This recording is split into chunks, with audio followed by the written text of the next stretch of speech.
couple of interesting things. The primary pyramid at the Giza Plateau, what we call the Cheops Pyramid, has a difference is not perfectly square in the base. The difference in the squareness of the base is exactly the same percentage as is the equatorial bulge relative to the overall diameter of the Earth, the circumference of the Earth, And so it encodes the equatorial bulge right there, that knowledge in that pyramid. And coincidentally, that pyramid is in the exact center of all of the land masses of the planet. And I think it's there for more than just happenstance. It may be the point around which the rest of the planet spins, so to speak. And that would be that if we arrive at this position where the planet becomes spherical through the loss of the equatorial bulge, then the point of the largest amount of the land mass will be drawn towards the nearest gravitational sources.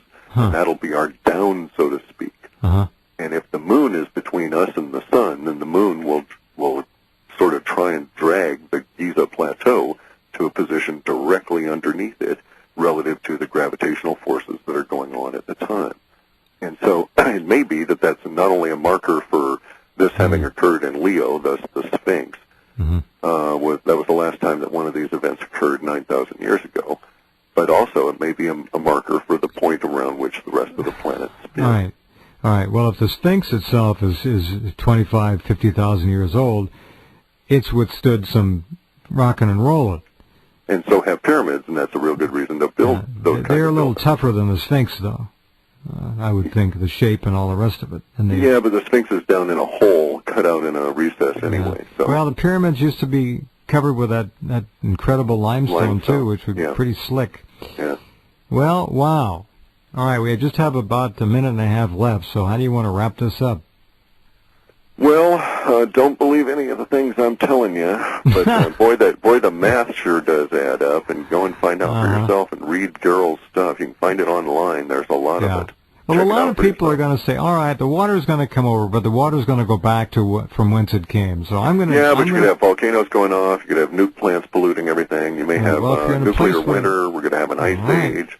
I wouldn't want to be anywhere near the nuclear power plant industry in this country. No, and also, like I say, we're going to have an ice age as a result of this. As stuff shifts around. And also, I'll probably find, my area up in the Arctic Circle. My plan is that when I see the Rockies, I'm actually going to turn right and start sailing south. I see. And you can do that. You can buy, actually, I know some people in Europe that are buying 4 of these lifeboats that are called free flight lifeboats. And they each hold 30 people, and they're having them modified to only hold 10 people in extra kind of can rotate 360 and not go under and all that. No, not sink. Yeah, they're unsinkable and self-righting and so on. Right.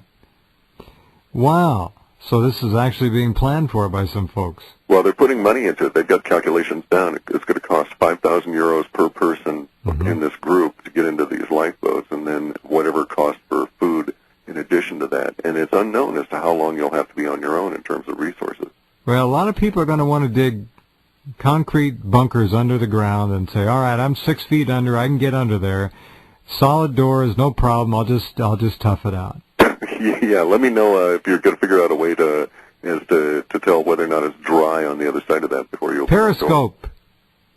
Yeah. Surplus periscope. Yeah. How else would you do it? I don't know. Well, and that's fine. I'm not called that way. Universe made me a boat builder for whatever reason. Apparently this is one of it. I'm a small boat guy from way back, kayaks, all this kind of thing. So that's my approach. We'll talk, maybe next time we'll talk more about what you're doing in your boat and how other people might want to do that. If you want to share that information, it'd be kind of fun. Yeah. All right, well, this will be kind of our launch, and we'll stay with this with Cliff. Until there's some shakeout in the precursors that goes against his theories and against the predictions that are in the Mayan and Egyptian codices, then we're still on that track. And he'll tell us why. Yeah. Very good. Thank you very much for all the hard work and for sharing it here. Yeah, sure. Thank you for ruining my day. Yeah. We'll put it up, and everybody will be able to listen to it and all the rest of it. So thank you. And again, Rebecca did a beautiful job on the images. Talk soon, my friend. Okay. We'll see you later. Take care.